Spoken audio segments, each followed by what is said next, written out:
देश में महिला आरक्षण की आग हर तरफ भड़की हुई है। कुछ इसे नारा बना रहे हैं, कुछ अपनी राजनीतिक रोटियां सेक रहे हैं। लेकिन इस शोर के भी छत्तीसगढ़ की सियासत में एक नाम ऐसा है जो हर चर्चा में छा जाता है, चाहे वह बयानबाजी हो, विवाद हो या फिर वो अनोखा रिकॉर्ड जो आज तक किसी ने तोड़ा नहीं। ये कहानी है सत्ता, संघर्ष, जीत, विवाद और उस हिम्मत की जो राजनीति में ऊंचाई तक पहुंचने के लिए चुकानी पड़ती है। ये कहानी है सरोज पांडे की, एक ऐसा नाम जिसे छत्तीसगढ़ की राजनीति में ताकत, तेवर, कंट्रोल के लिए जाना जाता है। एक ऐसी नेता जिसके बारे में कहा जाता है कि दूर की राजनीति में पत्ता भी उनकी मर्जी के बिना हिलता नहीं।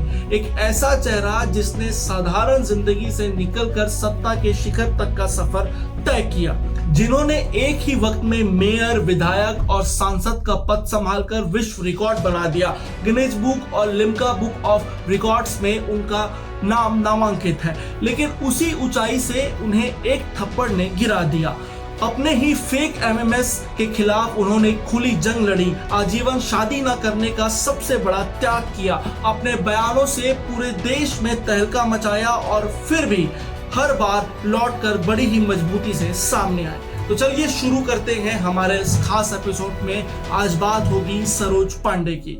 नमस्कार, मैं सिद्धार्थ शुक्ला और आप देख रहे हैं वयम छत्तीसगढ़। सरोज पांडे का जन्म 22 जून 1968 में भिलाई दुर्ग में हुआ।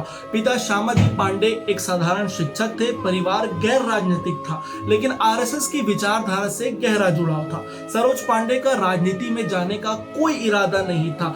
वे कॉलेज टॉपर और गोल्ड मेडलिस्ट थी। कॉलेज में प्रोफेसरशिप भी मिली, लेकिन ज्वाइन नहीं किया। रेडियो में अनाउंसर बनी, दूरदर्शन में न्यूज रीडर के तौर पर भी चयन हुआ और इन सब के दौरान वे छात्र राजनीति में भी सक्रिय रही। उनकी स्वच्छ व मेधावी छवि के कारण भाजपा की ओर से उन्हें मेयर का टिकट दे दिया गया। जीत हासिल हुई और उन्होंने इतना शानदार प्रदर्शन किया कि पूरे इलाके की जनता उनके कार्यों की कायल हो गई।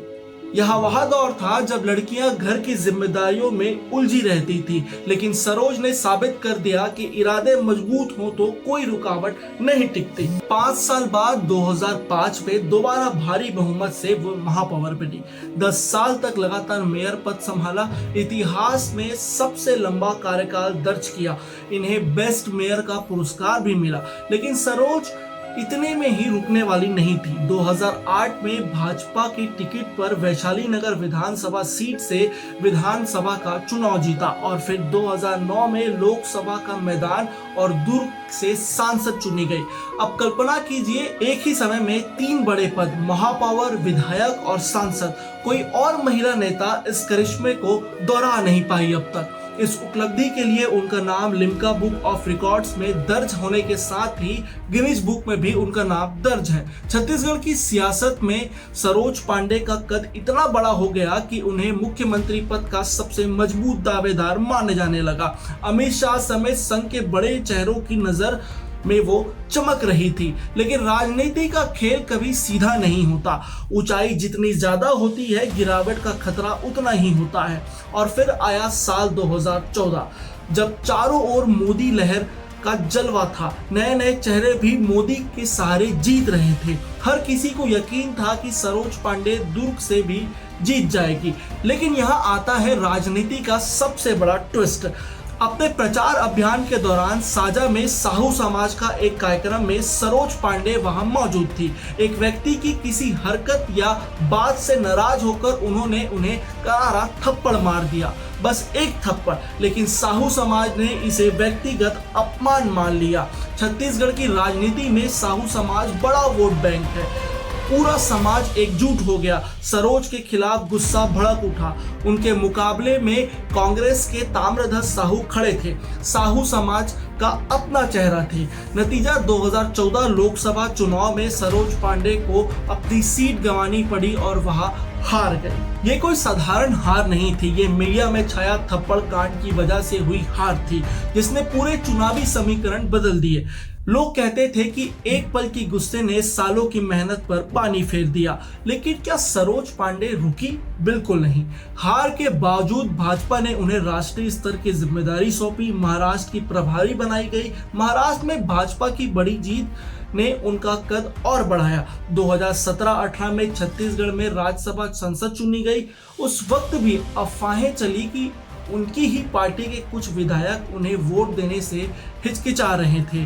गुटबाजी की खबरें सुर्खियों में आई, फिर भी सरोज पांडे ने साबित किया कि वो अजय योद्धा हैं। भाजपा की राष्ट्रीय महासचिव बनी, महिला मोर्चा की राष्ट्रीय अध्यक्ष रही और अब भाजपा की राष्ट्रीय उपाध्यक्ष है।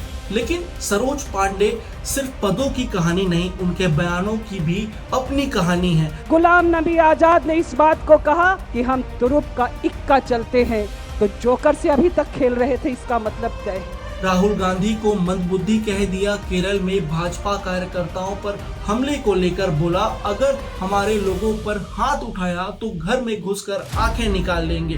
सीखने की कोशिश जरूर कर रहे हैं, लेकिन सीखने की भी बदबू एक उम्र होती है।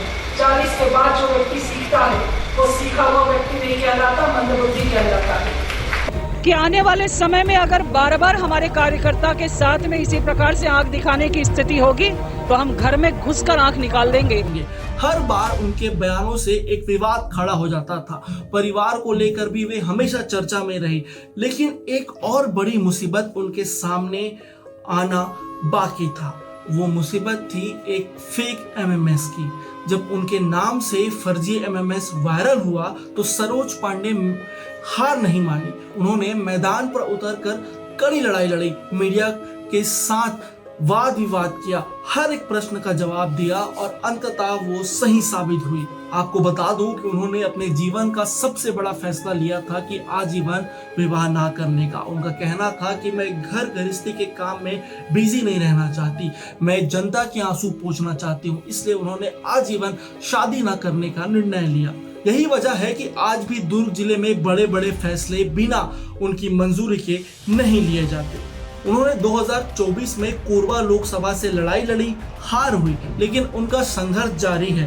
राजनीतिक गलियारों में आज भी चर्चा है कि 2028 के छत्तीसगढ़ विधानसभा चुनाव में भाजपा उन्हें महिला नेतृत्व के रूप में मुख्यमंत्री उम्मीदवार के तौर पर देख रही है। सरोज पांडे की जिद ने छत्तीसगढ़ को राष्ट्रीय स्तर पर महिला नेतृत्व का मौका दिया। उनकी मेहनत, उनका गुस्सा, उनका समर्पण सब कुछ अनोखा है। दोस्तों, सरोज पांडे की कहानी सिर्फ एक नेता की कहानी नहीं, ये संघर्ष की, समर्पण की, गुस्से की, विवाद की और सबसे बड़ी बात वापसी की कहानी है।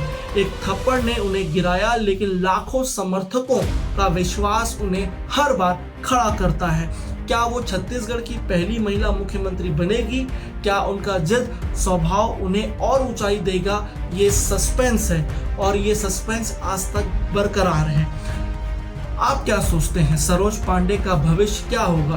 कमेंट में जरूर बताएं। तब तक के लिए अब मैं इस खबर को यहीं विराम देता हूं। नमस्कार, मैं सिद्धार्थ शुक्ला, आप देख रहे हैं वयम छत्तीसगढ़।